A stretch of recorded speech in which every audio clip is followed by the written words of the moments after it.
ശ്രീ വട്ടിയൂർക്കാവ് അജിത്ത്, അപ്പോൾ എന്തുകൊണ്ടാണ് ബോബി അങ്ങനെയെങ്കിൽ ഒന്നും ചെയ്തില്ലെങ്കിൽ ഒന്നും പറ്റിയില്ല, എല്ലാം ക്ലീൻ ആയിരുന്നുവെങ്കിൽ ഇങ്ങനെ മാപ്പിരക്കേണ്ട കാര്യം എന്തായിരുന്നു കോടതിക്ക് മുൻപാകെ?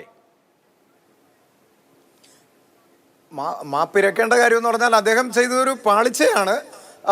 കോടതി പിന്നെ വ്യാഖ്യാനങ്ങളിലേക്ക് പിന്നെ പോകേണ്ടതില്ല. തെറ്റാണെന്ന് അറിയാം. അല്ല, നിയമത്തിന്റെ മുന്നിൽ സ്വാഭാവികമായിട്ട് ഒരു കോടതി നടപടി ഉണ്ടായി ഒരാളിന് ജാമ്യം അനുവദിച്ചാൽ പിന്നെ അവിടെ ഒരു നിമിഷം പോലും ആ കോടതി ജയിലിൽ കഴിയാൻ പറ്റില്ല. അത് നിയമവ്യവസ്ഥ കറക്റ്റ് തന്നെയാണ്. പക്ഷെ അദ്ദേഹം എന്തൊരു നന്മയ്ക്ക് വേണ്ടിയിട്ടാണ് മറ്റുള്ളവർക്ക് ഒരു പരോപകാരം ചെയ്യുക. അല്ലല്ല, ശുദ്ധാബദ്ധം കാട്ടിയത് പബ്ലിസിറ്റി സ്റ്റണ്ടിന് വേണ്ടി ആയിരുന്നു എന്നങ്ങ് തുറന്ന് സമ്മതിക്കൂ വട്ടിയൂർക്കാവ് അജിത്തെ. അല്ല, അങ്ങനെ പറയരുത്. പബ്ലിസിറ്റി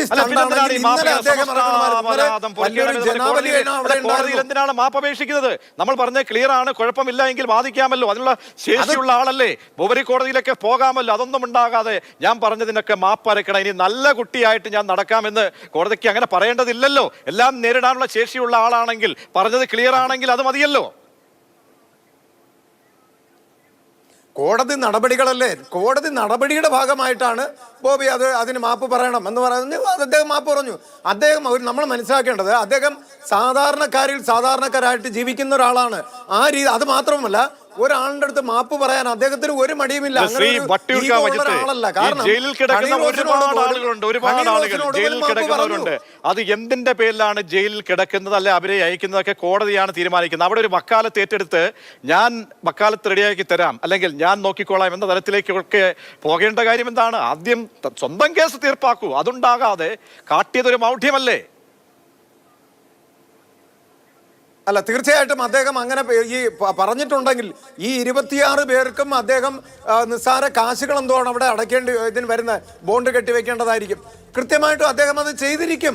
അദ്ദേഹം പരോപകാരിയാണ്. 1 കോടി രൂപ അദ്ദേഹം അനുവദിച്ചു കഴിഞ്ഞു എന്നാണ് പറയുന്നത്. കോടതിയെ വെല്ലുവിളിച്ചല്ല നടത്തേണ്ടത്. കോടതി ഒരു റിമാൻഡ് കൽപ്പിച്ച ഒരു വ്യക്തിയാണ്. അപ്പോൾ ആ റിലീസ് ഓർഡർ, ആ റിലീസ് ബോണ്ട് കയ്യിൽ കിട്ടുമ്പോൾ അത് ഒപ്പിട്ട് നൽകുക എന്നുള്ളതാണ്. അപ്പോൾ പറഞ്ഞതെല്ലാം ബൂമറാങ്ങാണ്, അത് തിരിച്ചടിക്കുകയല്ലേ. മാത്രമല്ല, ഞാൻ ചോദിക്കട്ടെ, നിങ്ങൾ ഇന്ന് കാട്ടിക്കൂട്ടി എന്താണ് അവിടെ? നിങ്ങൾ ഇന്ന് എന്താണ് അവിടെ കാട്ടിക്കൂട്ടിയത് ആ ജയിലിന് മുന്നിൽ? ഞങ്ങൾ കാട്ടിക്കൂട്ടിയത് ഒരു നിരപരാധിയായിട്ട് ഞങ്ങൾ കണ്ടിട്ടുള്ള വ്യക്തി ജയിൽ മോചിതനായതിന്റെ നിരപരാധി എന്ന് കണ്ടുപിടിക്കാൻ നിങ്ങളുടെ മെഷീൻ വല്ലതും ഉണ്ടോ? ഇദ്ദേഹം ഈ ബോബി ചെമ്മണ്ണൂർ നിരപരാധിയാണെന്ന് കണ്ടുപിടിക്കേണ്ടതാരാണ്? ഇവിടുത്തെ കോടതിയുണ്ട്, കൊലപാതകം ചെയ്തോ? അയാൾ മോഷ്ടിച്ചോ? നിങ്ങൾക്ക് വല്ല പ്രത്യേക ഭരണഘടന വല്ലതും ഉണ്ടോ? നിങ്ങൾക്ക് വല്ല പ്രത്യേക ഭരണഘടന വല്ലതും ഉണ്ടോ കയ്യിൽ? ജനാധിപത്യ രാഷ്ട്രമല്ലേ? ജനാധിപത്യ രാഷ്ട്രത്തിൽ ഇവിടെ എല്ലാവർക്കും പറയുവാനും പ്രവർത്തിക്കുവാനുള്ള സ്വാതന്ത്ര്യമുണ്ടെന്നുള്ള കാര്യം നമ്മൾ മനസ്സിലാക്കണം. അവിടെ ഒരു പ്രശസ്ത നടിക്ക് മാത്രം അവരെ മാത്രം വിമർശിക്കാൻ പാടില്ല. ഇനി മറ്റു രാഷ്ട്രീയക്കാർ, ഒരുപാട് രാഷ്ട്രീയക്കാരും മറ്റുള്ളവരെ എല്ലാവരും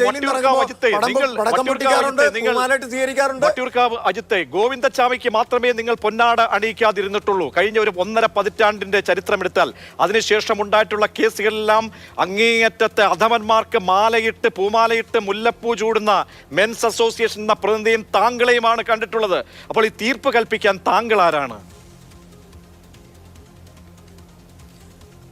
ഞങ്ങളുടെ ആഹ്ലാദ പ്രകടനമാണ്. കാരണം അദ്ദേഹം തെറ്റ് ചെയ്തിട്ടില്ല എന്ന് ഞങ്ങൾ വിശ്വസിക്കുന്നു.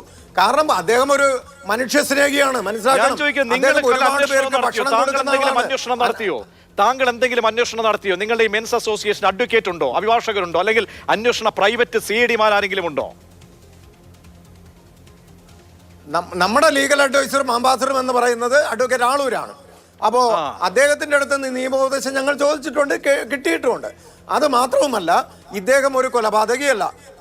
ഏതെങ്കിലും പീഡന കേസിൽ പ്രതിയാണോ, മോഷണ കേസിൽ പ്രതിയാണോ, പിടിച്ചുപറിക്കാരനാണോ? അങ്ങനെയല്ലോ. ഇവിടെ ഒരു നിയമവ്യവസ്ഥയുണ്ടല്ലോ ശ്രീ അജിത്ത്. ആളൂർ പറയുന്ന കാര്യം, ആളൂർ പറയുന്ന നിയമോപദേശവും കേട്ട് നിങ്ങൾ പുറത്തേക്ക് ഇറങ്ങുകയാണെങ്കിൽ പൊതുജനം എന്താണ് മനസ്സിലാക്കേണ്ടത്? നിങ്ങളുടെ ബുദ്ധിശൂന്യത അല്ലാണ്ട് പിന്നെ എന്താണ് പറയുന്നത്? അല്ലെങ്കിൽ നിങ്ങൾ പബ്ലിസിറ്റി സ്റ്റണ്ടിന് വേണ്ടി നിൽക്കുകയാണ്.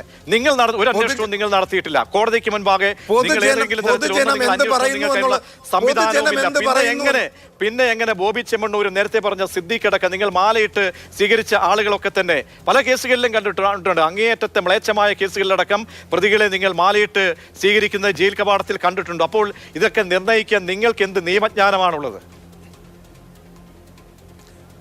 ഞങ്ങൾ പൂമാലയിട്ട് സ്വീകരിച്ച എല്ലാവരെയും കോടതി ശിക്ഷിച്ചിട്ടില്ല. അവരെ എല്ലാം നിരപരാധികളെന്ന് കണ്ട് കോടതി വെറുതെ വിട്ടു.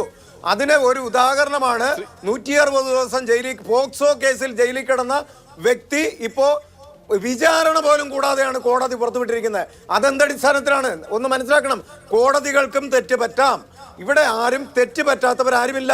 കോടതികൾക്ക് തെറ്റ് പറ്റാതിരുന്നുവെങ്കിൽ ഒരുപാട് പേര് നിരപരാധികൾ ജയിലിൽ കിടക്കില്ലായിരുന്നു.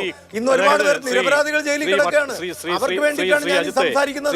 ശ്രീ അജിത്തെ, സാമാന്യമായി നോക്കൂ, നിങ്ങൾ നൽകുന്ന സന്തോഷം വളരെ ഒരു കപടമല്ലേ? കാരണം അവിടെ ഈ ഒളിമ്പിക് മെഡലൊക്കെ കിട്ടി വരുന്ന ആളുകളെ, അതായത് സ്വാതന്ത്ര്യ സമരം കഴിഞ്ഞിട്ട് വരുന്ന ആളുകളെ സ്വീകരിക്കുന്നത് പോലെ മാല അണിയിച്ചും പടക്കം പൊട്ടിച്ചും ഒക്കെ ആഘോഷിക്കാൻ എന്താണ് ഇവിടെ ഒരു ചേതോവികാരം? പ്രത്യേകിച്ച്